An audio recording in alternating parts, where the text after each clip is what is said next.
sur la foi dans l'unité, la foi donc dans l'unité de Dieu, mais aussi en prenant en considération ce qui se passe dans cette actualité, c'est-à-dire ce virus de Corona. Bien entendu, je ne parlerai pas du virus lui-même, mais je voudrais parler surtout de la direction divine et surtout de la foi dans l'unité de Dieu dans toute situation. Je commencerai donc par un verset Reu ata ki ani anihu ve'en Elohim imadi ani amid va'chaye mahatzti va'ani erpa ve'en miyadi matzil. Dans le Deutéronome, Moïse, en parlant donc à la fin de ses jours, il nous donne donc, il nous trace, il nous brosse au fait toute l'histoire de l'humanité. Zechor Yemot Olam, donc il s'agit bien donc de se souvenir donc des jours dans le temps, donc les jours que l'humanité va suivre, puisqu'en fait il n'y a plus de prophètes, il ne sera plus là. Il y aura d'autres prophètes, bien entendu, mais du calibre de Moshe Rabbeinu, de Moïse, il n'y en aura pas. C'est le seul qui a vécu donc face à face avec Dieu et qui nous a livré donc cet enseignement donc de l'essence même de la parole et de la foi, donc ce Dieu unique sans travestir. En tous les cas, à la fin donc du récit, ou par allusion de l'histoire de toute l'humanité, il conclut, Riwata, regardez maintenant, qui ani anihu, que c'est moi-même, et il n'y a pas de Dieu avec moi. En Elohim, il m'a dit, il n'y a pas donc d'autre force qui gouverne avec moi. Je fais mourir, Aniamit, je fais mourir, et Aniachaye, je fais vivre. Mahasti, je blesse, je frappe. Vanir pas, et je guéris. Il n'y a personne qui puisse délivrer de ma main. Donc ce verset, au fait, conclut la somme donc de la Shira, de ce cantique, le cantique de l'histoire de Moïse, où il parle donc de l'essence même de l'histoire. Et il conclut donc Reuata Keanianu. Le Zohar dans Bereshit, à la page 22, premier tome, donc page 22, folio B. פתח עוד רבי שמעון ואמר, ראו אתה כי אני הוא ואין אלוהים עמדי, אמר חוויה שמומינין עתיקין דבעינה לגלה בתא דאיתייב ושואלה לממר. Écoutez, mes frères et mes amis, donc les compagnons de Rabbi Shimon, je vais vous révéler donc des mots antiques, des mots anciens, des mots que je dois en parler maintenant, parce que j'ai l'autorisation d'en en parler et d'expliquer. Et il s'agit donc du mystère de ce verset Ani, Ani, que c'est moi, c'est moi. C'est quoi c'est moi, c'est moi? C'est quoi cette répétition donc de Ani? C'est moi qui tue, c'est moi qui frappe. Donc le verset explique, apparemment, je fais une chose et son contraire. Dans la vie, on peut bien dire que c'est le Satan qui tue. Moïse n'a pas parlé du Satan lui-même. Dans la Torah, on n'en parle pas. Dans le Pentateuque. Et le Zohar d'expliquer, Manihu damariwata kanihu, qui est-ce qui parle? Qu'est-ce qui est là où il s'agit de la cause de toutes les causes. Comme s'il y avait des forces, et il y a une force, une puissance, et elle est suprême, et c'est une cause qui n'a rien au-dessus d'elle. Aoudit kare ilat ailot, ilat meilin ilot. Il est la cause de tout ce qui est appelé cause au pluriel, c'est-à-dire, il y en a plusieurs, c'est les causes apparentes. Derrière abitrad min ilin ilot, mais tout ça on le sait, où est donc la nouveauté. Derrière abitrad min ilin ilot shum uvda adenat ilreshu meud de aleh. Aucune cause ne peut faire accomplir quoi que ce soit s'il ne prend pas donc l'autorisation de la cause qui est au-dessus d'elle. Donc chaque cause a une autre cause. Et donc chaque loi a une autre loi au-dessus d'elle, et elle doit prendre cette autorisation. Et celle qui est au-dessus, donc va elle-même prendre l'autorisation d'une autre qui est au-dessus d'elle. Et ainsi de suite, jusqu'à qu'on arrive donc à la cause des causes. Velo avid midam et la beshuv amira mehu de leila amine. Mais non seulement qu'il prend l'autorisation, mais il ne fait rien, aucune cause n'agit selon sa propre conscience, il n'y a pas de conscience chez les causes, chez les lois, mais enfin, aucune cause ne prend d'elle-même donc l'initiative, seulement si elle reçoit d'une manière claire et verbale, c'est-à-dire même c'est qu'il suffit donc d'une parole.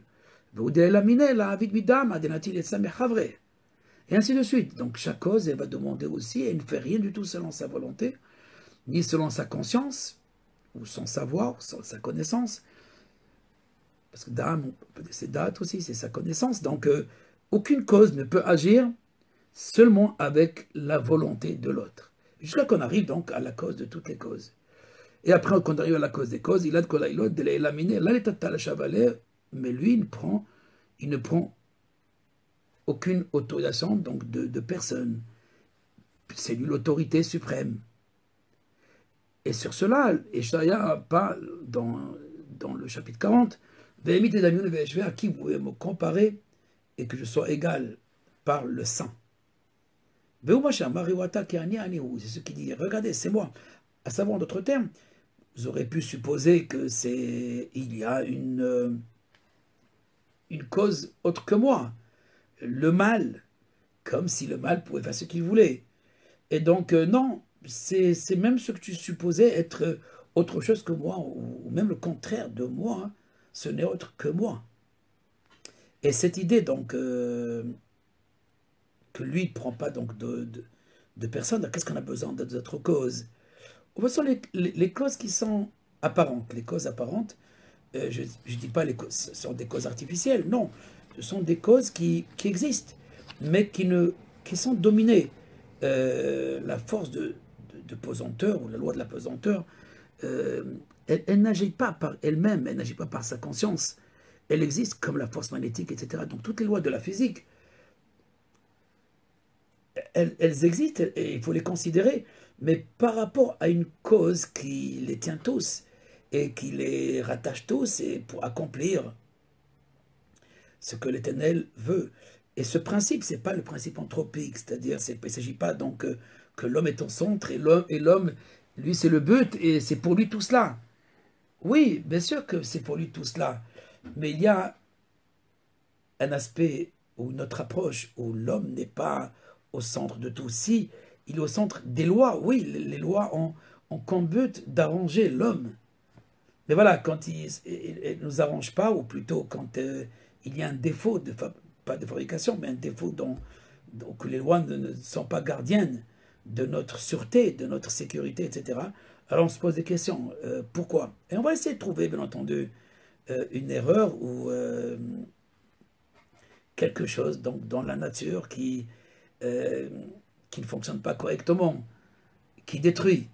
Et donc on va essayer de le trouver tout de suite, donc une autre force pour la calmer, pour la retenir comme on retient un malfaiteur en prison. Et donc on le retient. Ne bouge pas. Tu fais du mal et ton épanchement comme ton expansion peut causer beaucoup de mal. Donc il faut donc l'arrêter. Il faut savoir donc si la fonction du mal, la fonction du mal, elle est là pour supposer ce qu'on appelle le libre arbitre. Il est vrai que le mal lui-même, il n'est pas le mal ontologique, n'est-ce pas? Le mal dans son origine a comme but surtout de donner une place à l'homme. La bria elle-même, la création, est une cloison, à savoir, elle met un arrêt entre l'éternel, donc la cause primordiale, et le créé. Et s'il n'y avait pas donc je dirais cette clé de voûte, mais en même temps, c'est pas une clé de voûte, c'est une paroi, c'est quelque chose qui arrête notre esprit de réfléchir, d'aller vers l'infini. Donc on essaie de trouver tout dans ce qui est apparent. Et donc, si on essaie de trouver tout dans ce qui est apparent, alors effectivement, on peut trouver beaucoup de solutions et beaucoup de problèmes aussi. Mais on trouve des solutions justement à cette nature et d'arranger aussi cette nature, de l'améliorer, etc. Mais la possibilité pour l'homme de rechercher et de connaître et d'être lui-même un sujet dans la création, dans le monde, dans l'univers, c'est seulement parce qu'il y a l'être premier, donc cette connaissance de l'être premier, de la cause des causes, la cause primordiale, qui est occultée ou qui est cachée.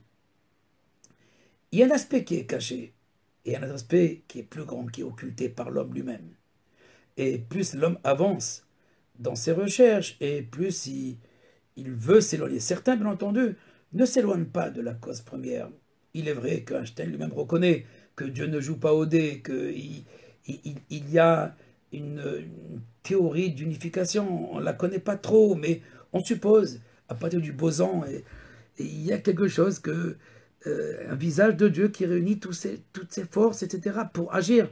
Mais voilà, c'est dans la création, mais pas dans l'histoire. Dans l'histoire, la nature, elle est ce qu'elle est, avec ses lacunes, et il y a des hommes qui détruisent, et donc, ma foi, on ne peut pas tout rattacher à ce système donc, de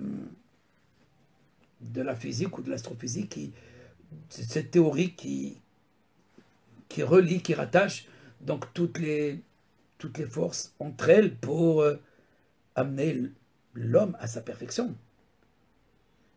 En vérité, quand je dis que tout agit pour amener le monde à sa perfection, il ne s'agit pas donc, on ne parle pas de la physique, on parle donc de la Kabbalah du Ramchal.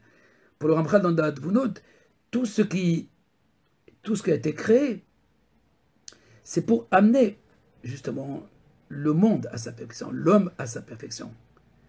Mais en fait, il ne faut pas se tromper, il ne s'agit pas du principe anthropique élargi. C'est-à-dire que le but, c'est d'amener l'homme.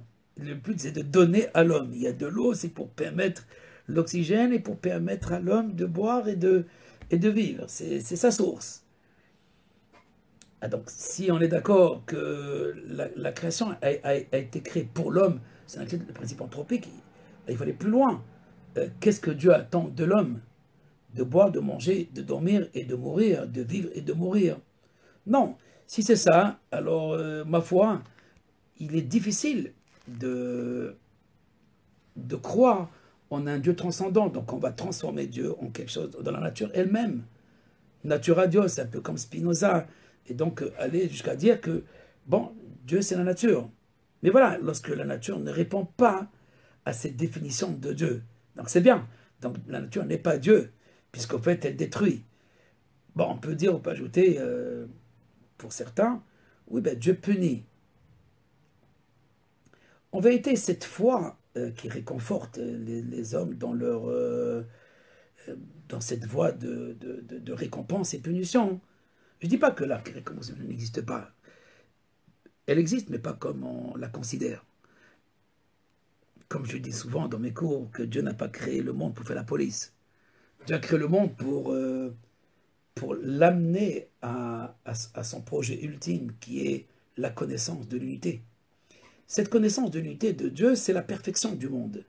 Et c'est la perfection des hommes. C'est ça le véritable but. Si parfois l'Éternel doit utiliser le bâton, c'est parce qu'il voit que le bâton donc, peut servir. Mais en fait, Dieu n'utilise pas le bâton pour n'importe qui et n'importe quand. Quand je parle du bâton, je parle, vous avez compris, de la direction donc, de la justice.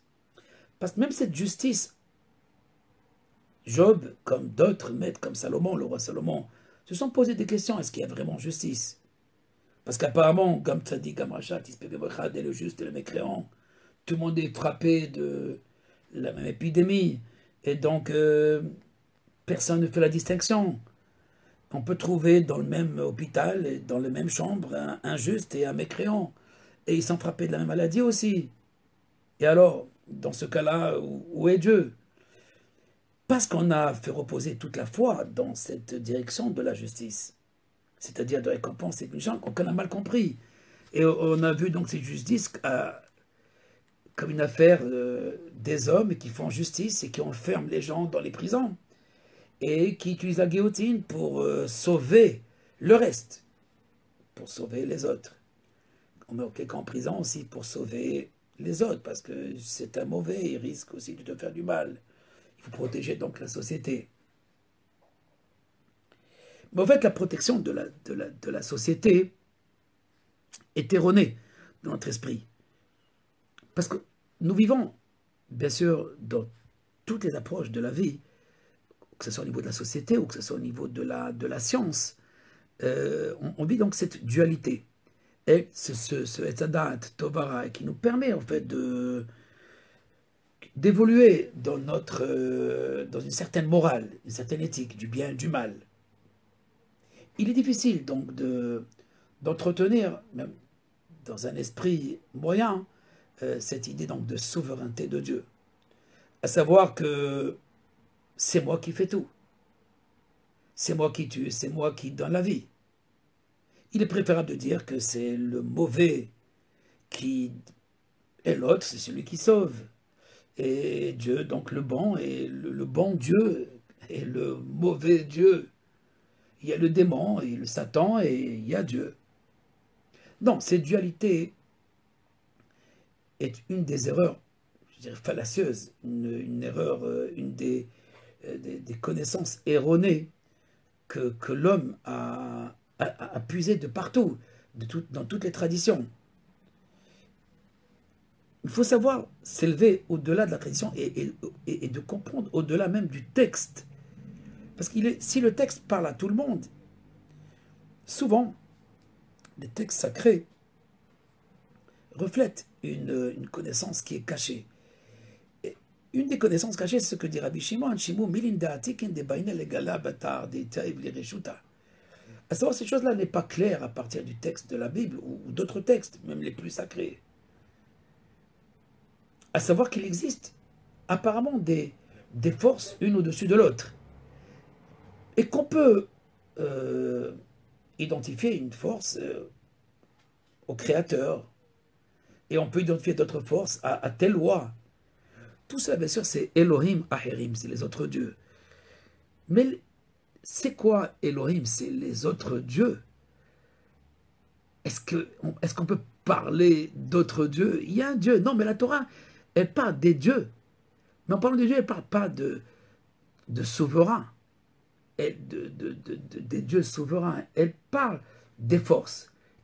Mais une force, comme dit Laurent Bral, c'est une force, mais elle n'est pas souveraine. Un peu comme ça peut être une bonne force, ça peut être une mauvaise force, comme une bonne énergie, une mauvaise énergie. Mais parlons de ces mauvaises forces. Si ce sont des forces, est-ce qu'elles peuvent agir comme elles veulent? Non, elles ne peuvent pas agir. Un démon, je ne sais pas qu'est-ce que c'est, mais en tout cas, une créature ou un virus ou telle force qui détruit, qui tue, on va dire. Est-ce qu'elle peut agir? Est-ce qu'elle peut se coller et agir comme elle veut, avec qui elle veut et quand elle veut?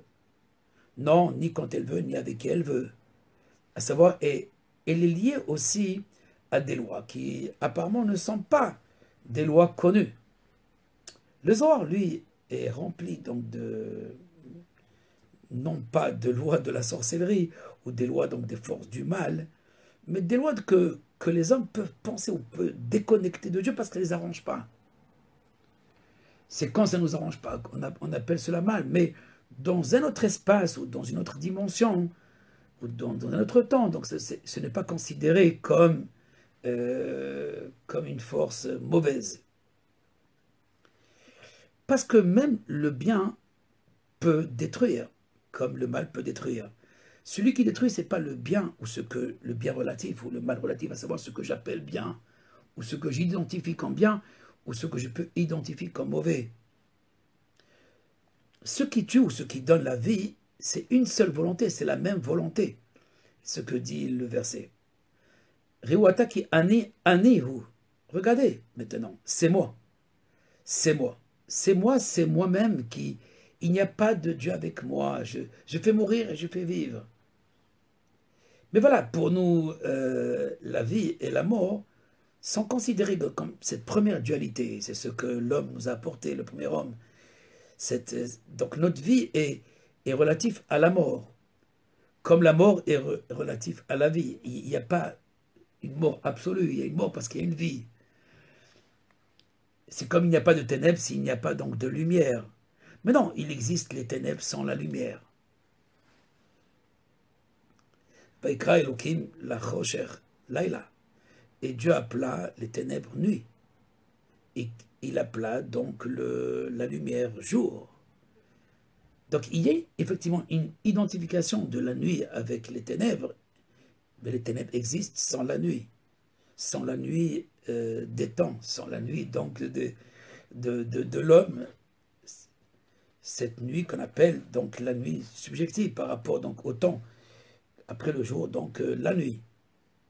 Je veux dire par là que ce que nous considérons comme mal est identifié à quelque chose qui n'est pas nécessairement mauvaise.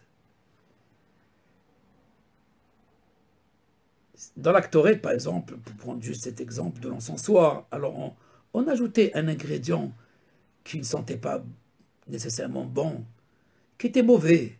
Et cet ingrédient, donc, il faut donc l'associer. Il faut l'associer et il règle une certaine, pas température, une certaine harmonie.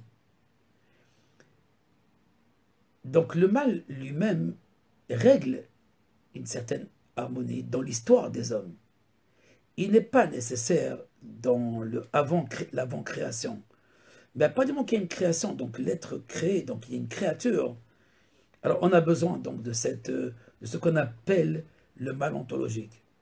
J'espère que c'était clair, mais c'était juste une petite introduction pour comprendre le paragraphe 34 du Dat Vunot, qui parle donc de l'unité de Dieu. Le but, et c'est là peut-être ce qui nous manque le plus, c'est-à-dire cette approche, quel est donc notre but? Si le but de l'homme dans ce monde, c'est de gagner le triomphe et la victoire sur les autres, et je ne sais pas, et satisfaire ses plaisirs, oui, alors le mal est très mauvais. Le mal est destructeur. Mais dès que l'homme s'éloigne de cette idée, donc du but de la création, qui n'est pas, l'homme n'a pas été créé pour manger, boire, et demain tu vas mourir. Alors effectivement, la mort, c'est final, et c'est bon, on arrête donc de vivre. Si c'est cela la définition de la mort dans cette optique par rapport au but de la création, alors effectivement, on est coincé. Et ça peut être à n'importe quel moment. La peur de la mort, elle existe même chez un enfant. Et donc, il y a donc cet instinct, comme disait donc, comme dit la psychanalyse, n'est-ce pas, cet instinct de la mort, cet instinct de la vie. Mais cet instinct donc de dualité et de la vie de la mort procède d'une même existence. Cette existence qui ou El Chai, l'être vivant, l'être qui vit, l'être présent, le Yud Kevavke, le souverain, l'éternel. Et donc cet être qui, lui, existe par lui-même et continuellement et en permanence, donc il n'a pas il n'a pas de début, donc il n'a pas de fin. Il n'a pas donc... il est donc nécessaire, puisqu'en fait il dépend de personne. Cet être veut amener les créatures qui ne sont pas qui ne rentrent pas dans cette définition, ni de l'ancien, ni de l'éternité, ni cette dimension de l'éternité, ni cette dimension donc de souveraineté. L'homme connaît sa légèreté, ses faiblesses, ses lacunes, et nous considérons donc les lacunes parce que il y a une considération, comme dit le verset, pour l'homme, le premier homme, Ta'ava Hulaenaim, que c'est l'envie qui anime donc son histoire, sa vie. Mais si cette envie, je la transfère dans une autre dimension qui est celle de l'union avec Dieu, celle de cette unité, cette adhésion avec l'être premier, que nous avons étudié dans Derech Hashem, dans la voie de Dieu, aussi dans les voies de la direction divine, que le but c'est d'atteindre justement ce plaisir en lui, mais pas en dehors de lui. Si le plaisir est en lui, c'est-à-dire considéré en lui, donc dans ce cas-là, il n'y a pas d'autre en dehors de lui. Mais à partir du moment que je suis créé, je suis en dehors de lui. Oui, c'est la peur de l'homme. Et c'est la véritable peur, c'est cette extériorité qui est inhérente à la création. Bara, bria, bara, comme en arabe d'ailleurs, bria, bara, c'est à l'extérieur. C'est être à l'extérieur. Donc créer veut dire extérioriser. Mais qu'est-ce que Dieu extériorise? Il extériorise une volonté à lui. Et cette volonté, donc, je ne parle pas donc du soleil, de la lune et de tout, ou de l'univers, des étoiles et des milliards d'étoiles et de mondes qui existent avant nous et au-dessus de nous. Il y a le but qui est ultime, qui est celui donc de l'homme.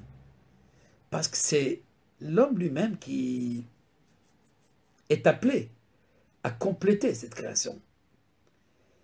Mais c'est beaucoup plus que cela. Comment l'homme peut compléter la création? C'est pas seulement par la technologie ou par les recherches, etc., qui améliorent peut-être la nature. Mais voilà, on a plus détruit qu'amélioré la nature. Et même si on l'améliorait, il ne faut pas quand même dédaigner ce progrès de la nature.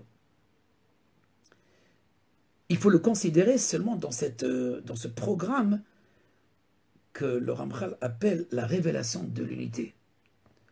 Si je considère le programme de tout ce qui fait avancer l'homme dans la révélation que tout le monde est dans ses mains, et il fait, et que personne ne lui dit qu'est-ce qu'il a à faire. Et c'est pas seulement quand tu veux, toi, être délivré, sauvé, qu'il doit te sauver, te délivrer. Comme a dit Job, personne ne te dit qu'est-ce qu'il faut faire. Même si Job lui-même a considéré que Dieu devrait quand même le sauver, puisque c'est un homme juste, et qui ne fait pas de mal. Le roi Salomon est allé plus loin, il a vu que non, le mal attaque tout le monde, et donc Gam Tzadik, Gam Racham, et le juste et le mécréant. Donc le mal comme punition, il faut le rayer, parce que sinon, c'est aberrant. Si il y a une considération de la punition, c'est dans la petite école de la religion qui va considérer le mal comme une punition. Mais si on essaie de grandir un petit peu et de comprendre, et c'est ce qu'elle a fait Esther avec Aman, Yavo Amel Aman Ayom, que le roi vient avec Aman aujourd'hui, il faut intégrer Aman aussi. Il faut faire descendre le peuple juif en Égypte. Il faut descendre dans le plus grand des virus. Et après le faire sortir. Puisqu'en fait, l'homme ne peut, apparemment, dans la dualité, il ne peut comprendre une chose que par son contraire. Donc il a besoin de la mort pour comprendre la vie. Mais en fait, ce n'est pas nécessaire. C'est nécessaire quand on est dans cette voie donc dualiste. Après que le monde a vécu l'histoire de la dualité et dans la science et dans la médecine et dans tout, et dans toute son approche, parce qu'il a mis sa personne en avant et parce qu'il a considéré que l'homme c'est l'ultime but de la création. Dans ce cas-là, il est arrivé donc à toutes ces choses aberrantes. Mais en vérité, le but de la création, c'est de révéler son unité. Kol ma shebarak ou bara l'irvodo. Tout ce que Dieu a créé pour sa gloire, pour révéler sa gloire. Et c'est quoi sa gloire? Cette considération que c'est lui seul qui règne. C'est ça la gloire. Dieu n'a pas besoin qu'on se prosterne. Oui, il faut prosterner son esprit. Il faut incliner son esprit devant sa toute-puissance. Oui, devant sa souveraineté. Donc, il y a lieu de considérer ce but ultime qui est la révélation. Parce que tout ce qui existe et tous les événements de l'histoire n'ont comme but unique que de révéler cette gloire, cette unité souveraine et qui rattache tout, non pas pour punir, mais pour révéler la plus grande de toutes les joies, c'est-à-dire le règne de Dieu. C'est ça le but. C'est ce règne de Dieu qui doit se révéler. Ce n'est pas, en aucun cas, la punition. Donc, à partir du moment qu'on considère le but ultime de la création, dans ce cas-là, on rectifie notre tir, on rectifie donc notre raisonnement. La science, depuis l'épistémologie, depuis ses origines, elle a considéré donc ce principe anthropique qui, en fait, l'homme est au centre. Et c'est vrai, voilà, tout ce monde a été créé pour donner à l'homme ce dont il a besoin. Mais voilà, quand il lui retire ce dont il a besoin, alors on remet tout en question. En vérité, il faut raisonner donc de nouveau, depuis le début, non pas par rapport à la lacune. Il ne faut pas que notre raisonnement se base sur le mal, c'est-à-dire ce qui me fait mal. Parce que, comme j'expliquais tout à l'heure, ce qui me fait mal n'est pas nécessairement mauvais. Ce qui est considéré comme mal pour moi aujourd'hui, c'est ce qui ne me donne pas cette vie de plaisir. Mais si, comme si on dit que tout ce que Dieu fait, le fait que pour le bien, mais pas seulement pour le bien, il s'agit, c'est pas seulement de justifier Dieu dans toutes ses actions, et donc quand ça ne nous arrange pas, bon, il punit, et donc il ne faut pas arriver donc à cette chose qui est aberrante, d'avoir peur de la punition. Parce que craindre la punition, parfois peut nous éloigner de la crainte de Dieu lui-même. Craindre la punition, en fait, dit le Zohar, c'est craindre de mourir. Oui, mais craindre la punition comme éloignement de Dieu, ou éloignement de la possibilité de s'unir à lui, oui, là c'est une crainte révérentielle. Mais craindre, parce que je crains que mes enfants, ou que moi-même je sois frappé, dans ce cas-là, ça c'est une crainte, dit le Zohar. Ira ra'a, c'est une mauvaise crainte. Ira ta'onesh, c'est la crainte de la punition. Il faut craindre Dieu et agir en conséquence, à savoir ne pas salir son monde et ne pas souiller son nom. C'est uniquement en considération de sa gloire à lui. Non pas de ce qui peut m'arriver à moi. Tout temps qu'un homme réfléchit par rapport à ce qui peut arriver à lui, donc il a donc une connaissance qui est erronée. Même si, en tant que religieux, en tant que qui a de la foi en Dieu, mais cette foi en Dieu, elle se limite à deux choses. Dieu, le bon Dieu, il fera le bien. Donc, il y a le Satan, il y a la punition, et donc, cette foi, c'est une petite foi, et qui est très loin donc de la véritable foi, la foi authentique. La foi authentique, c'est cette foi qui considère Dieu comme le centre, comme le but ultime, c'est-à-dire la révélation de la gloire de Dieu, de l'unité de Dieu dans ce monde. C'est cela le but même. C'est-à-dire qu'en fait, il ne s'agit pas que moi je vais aller au Gan Eden, au paradis. Oui, c'est vrai, les sages en parlent, et il y a le contraire du paradis aussi, l'enfer. Mais tout cela, c'est pour faire peur aux petits et pour réconforter les petits aussi. Il ne s'agit pas, donc la foi n'est pas, elle est là pour nous élever, pour nous éclairer, pour nous amener à ce qu'on appelle les mochines de Galout. La foi est une connaissance de Dieu, mais dans tout ce qu'il fait. Et non pas dans la dualité. C'est dans ce sens de la réparation, c'est-à-dire dans cette voie de la réparation. En d'autres termes, Dieu n'a pas créé le monde pour faire la police, ou pour punir l'un, c'est-à-dire punir l'un et donner à l'autre. Non. Même si cela nous paraît qu'il punit les méchants, etc. Encore une fois, c'est dans le niveau premier de la religion, le niveau littéral de la religion, de toutes les traditions d'ailleurs. Il y a donc cet aspect qui...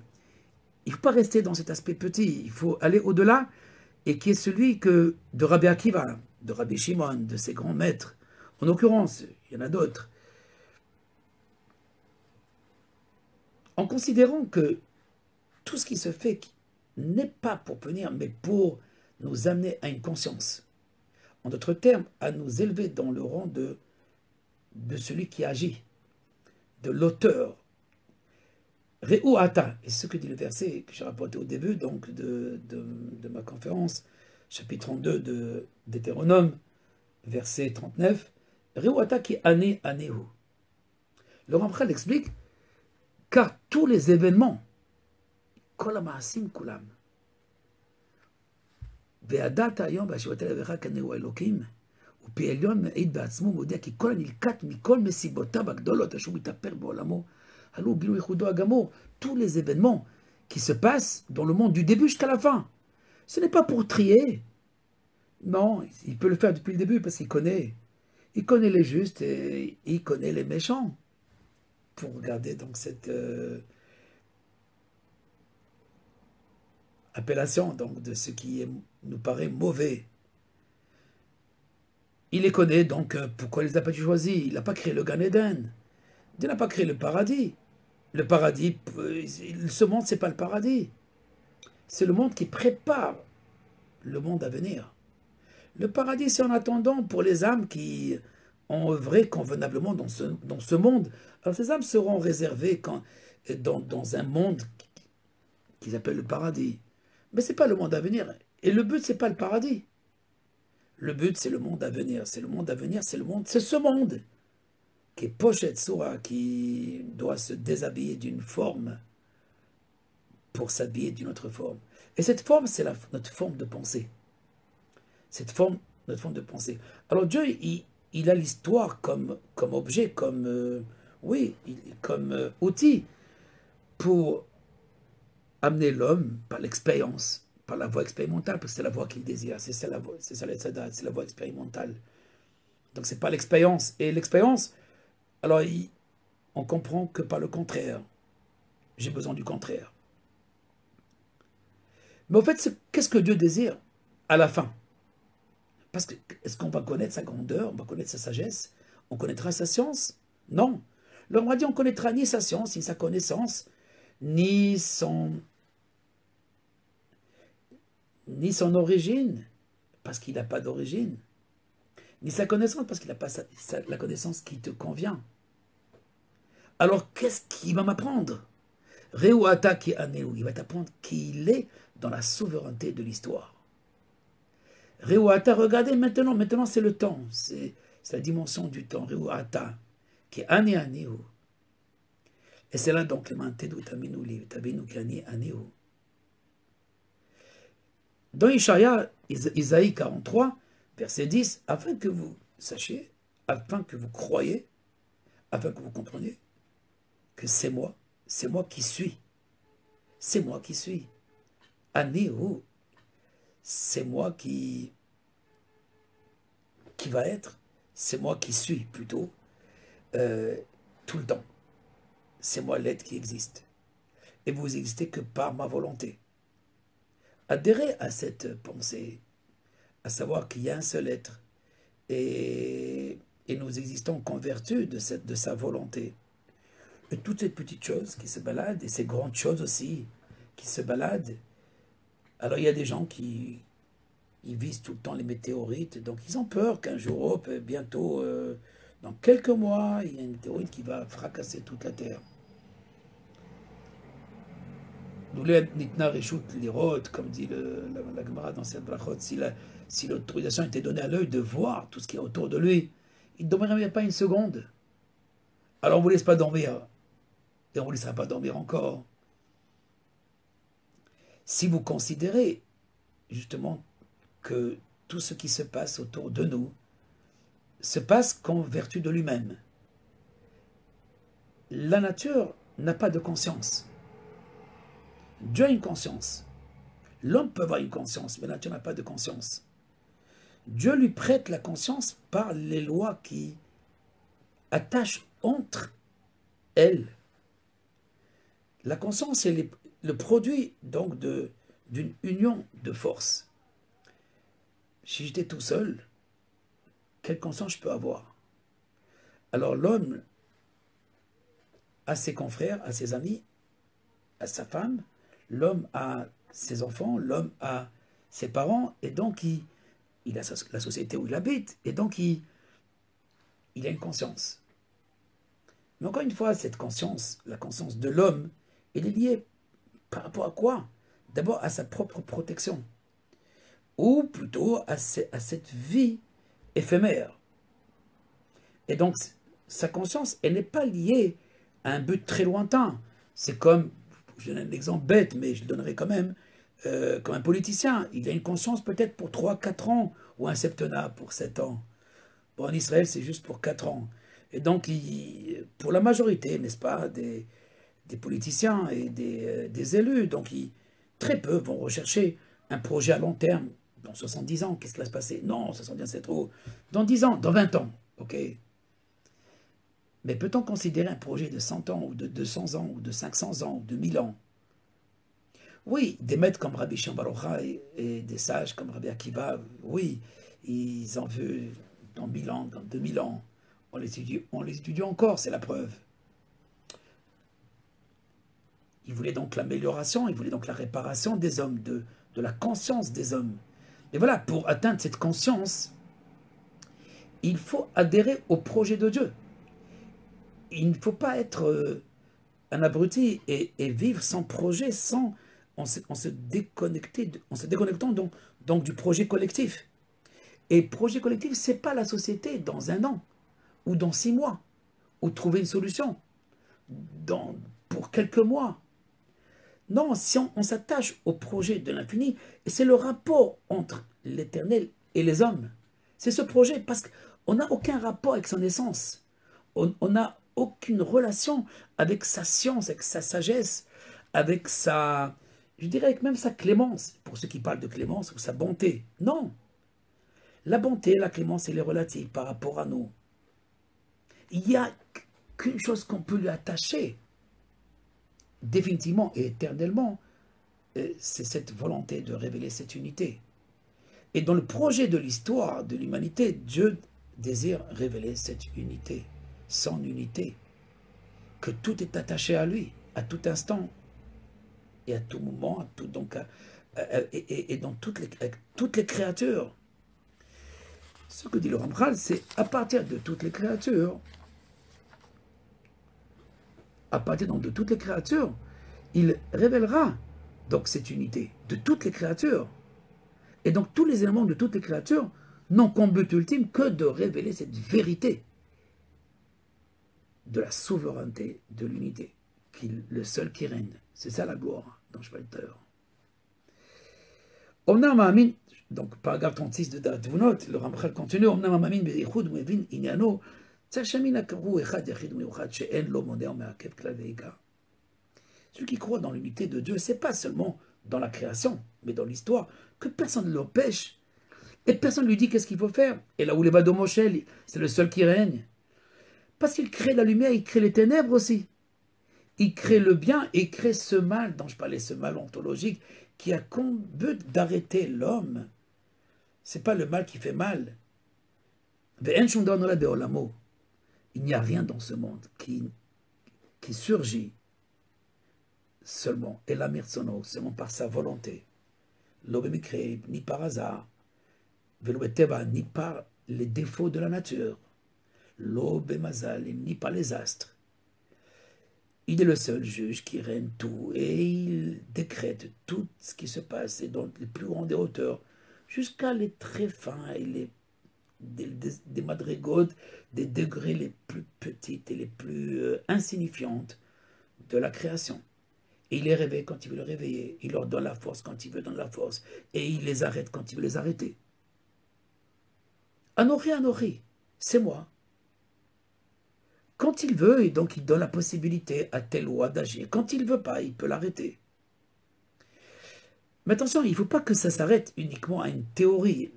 La foi, ce n'est pas une théorie. Il faut vraiment être convaincu de cette vérité. Pour cela, bien entendu, il faut utiliser toutes ses forces. Et il s'agit bien sûr, d'abord et avant tout, de la confiance, de lui faire confiance. Parce que la foi, c'est d'abord la confiance. C'est pas de se sentir bien. C'est de faire confiance.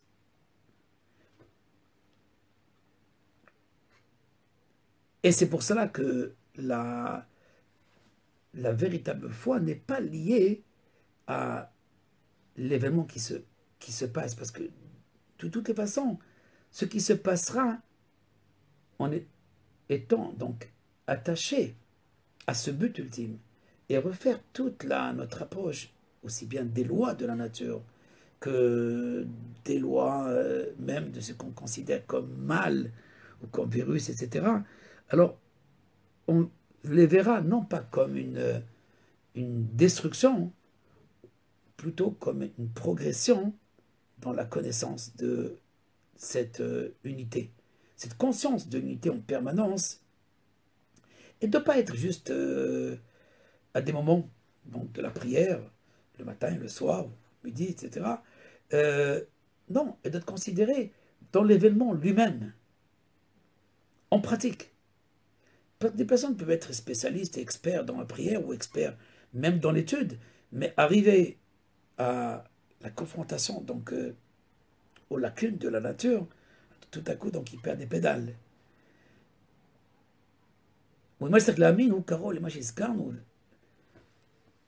Pardon, et la il n'y a rien dans ce monde qui surgit, il n'y a rien dans ce monde qui crée donc à chaque instant.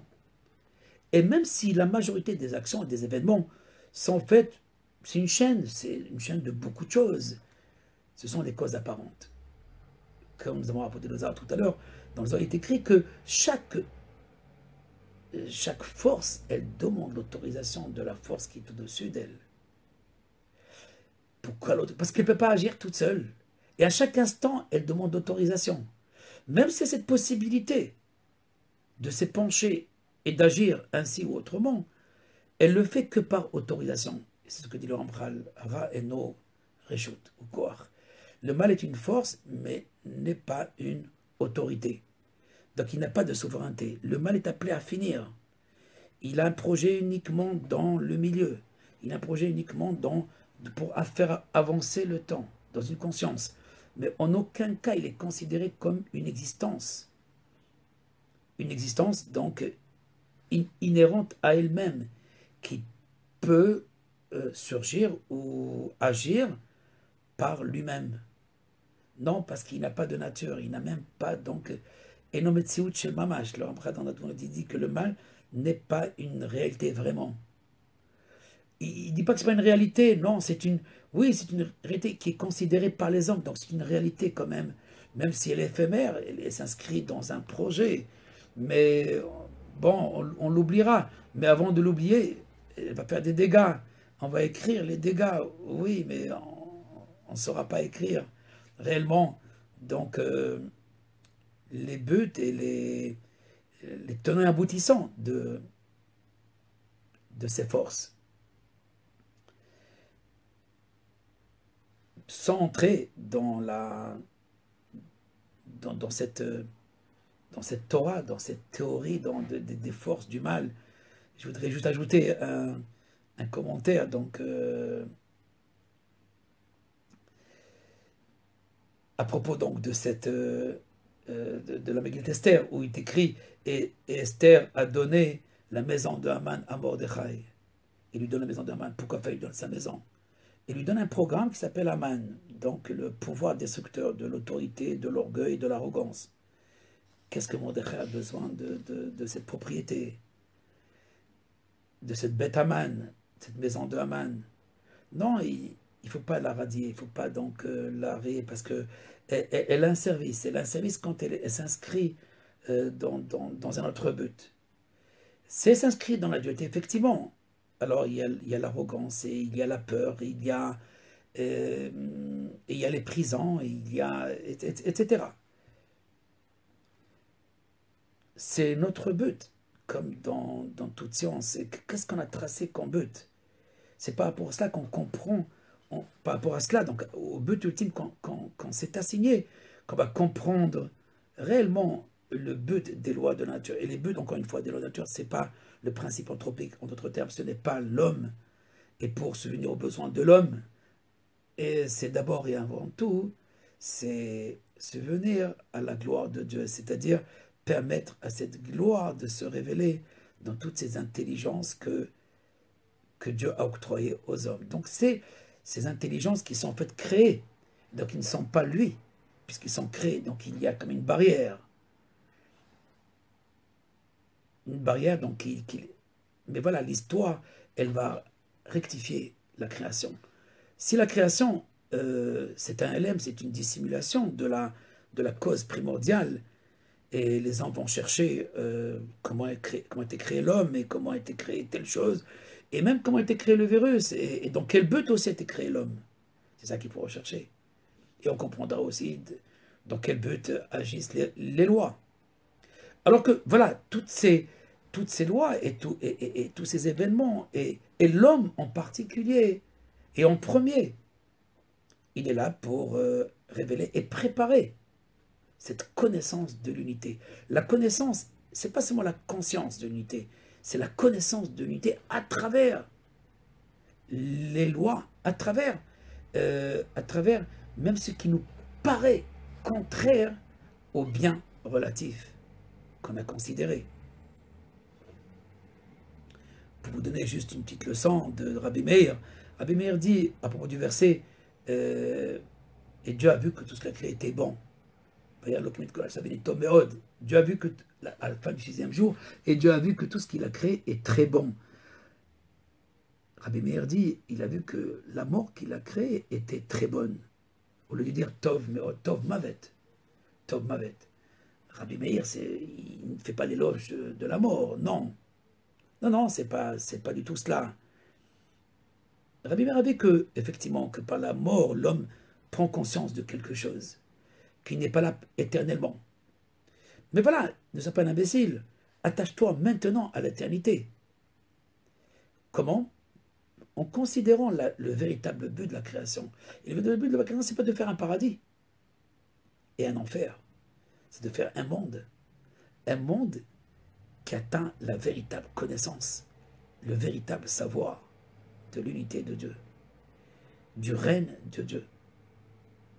Je ne sais pas combien de temps ça prendra jusqu'à que les hommes élaboreront une connaissance de ce genre. Mais il y a plusieurs maîtres qui ont déjà parlé de ce qu'on appelle cette connaissance de l'unité suprême et souveraine. Et il ne s'agit pas d'une considération seulement. C'est beaucoup plus qu'une considération. C'est à travers l'histoire. Et c'est ça que peut-être que René Guénon, qui a parlé beaucoup de l'unité, n'a pas considéré cette dimension qui est proprement juive, ou celle de Moïse, qui vient nous dire, attention, apprenez de l'histoire. Et considérez l'histoire de Dieu, l'histoire de la connaissance de Dieu.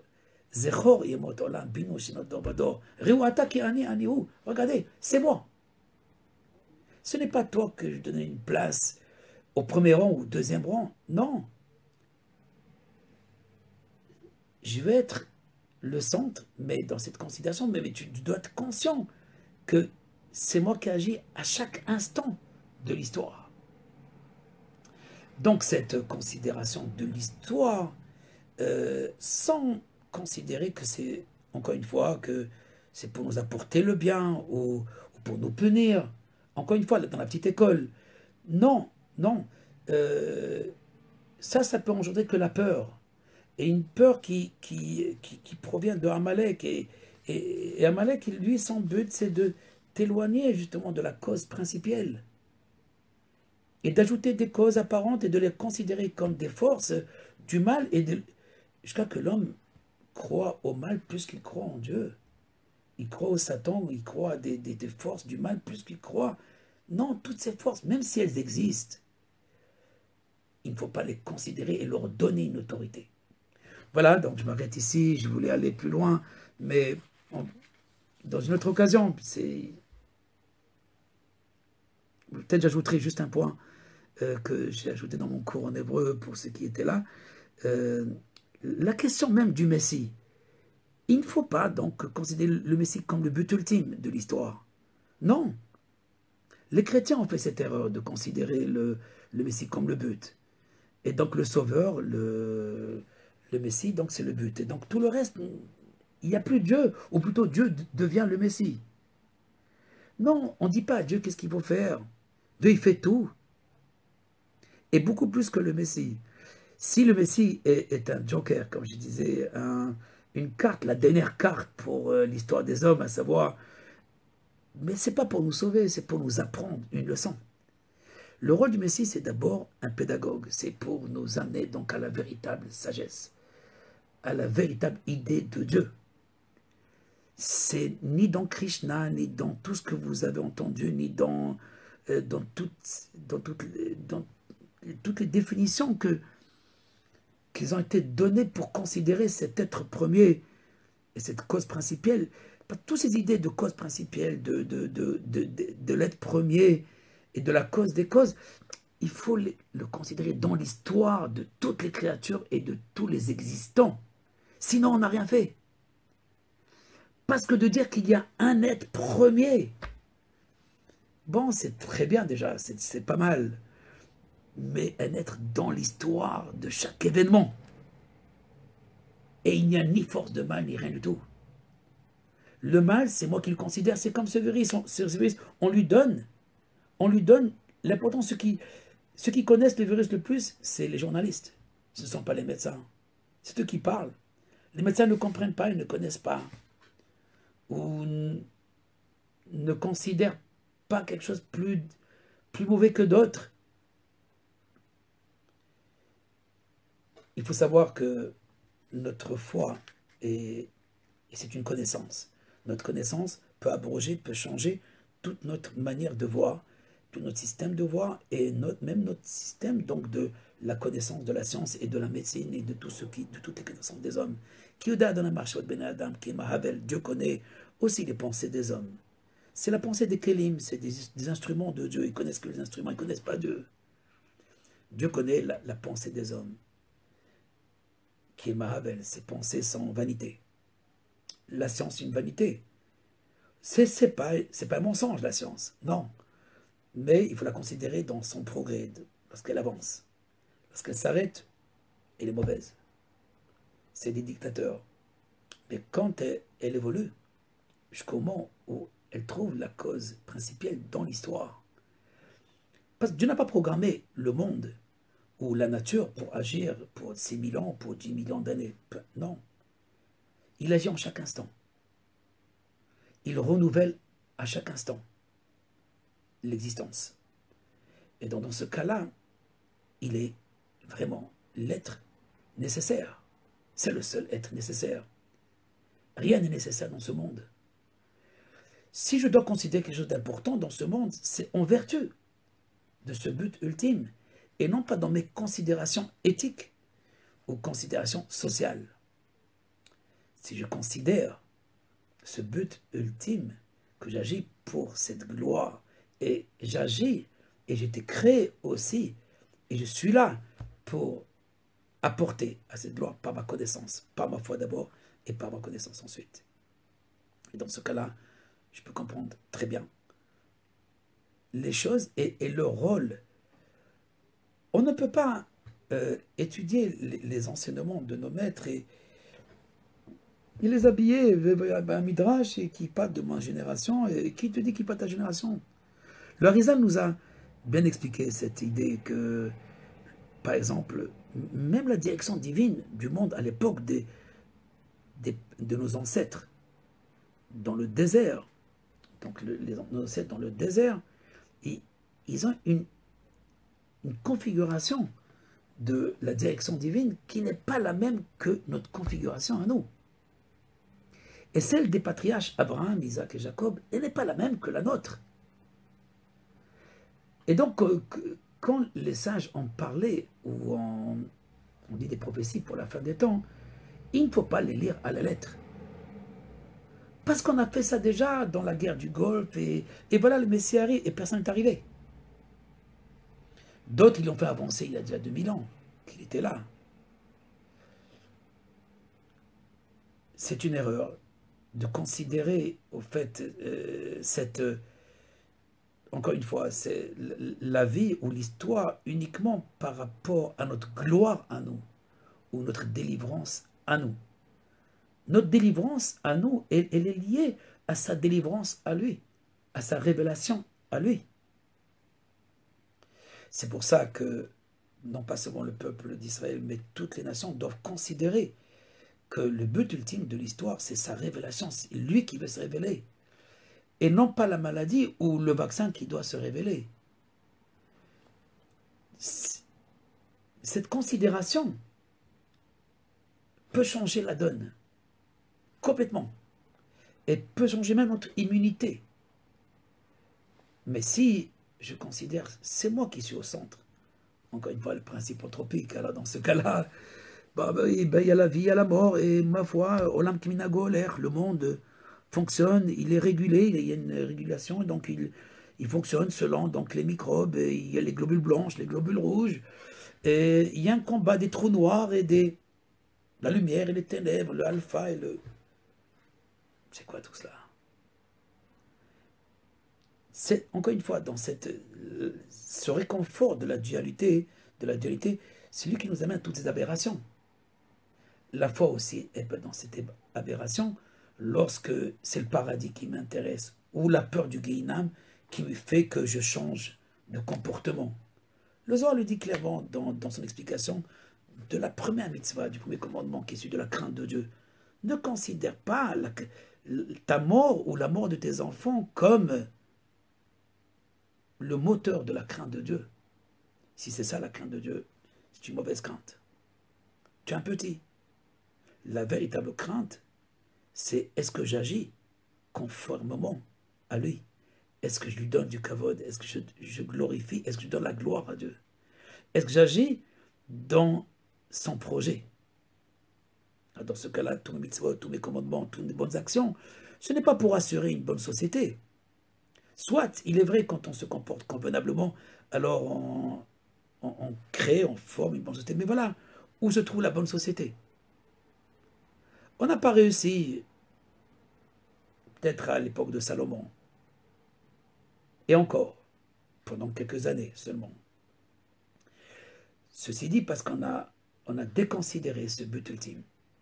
Ce but ultime qu'on est là pour lui. On est là et on agit conformément à sa volonté. Voilà donc pour aujourd'hui et je vous souhaite une bonne soirée et des bonnes nouvelles pour tous et à très bientôt. Étudiez.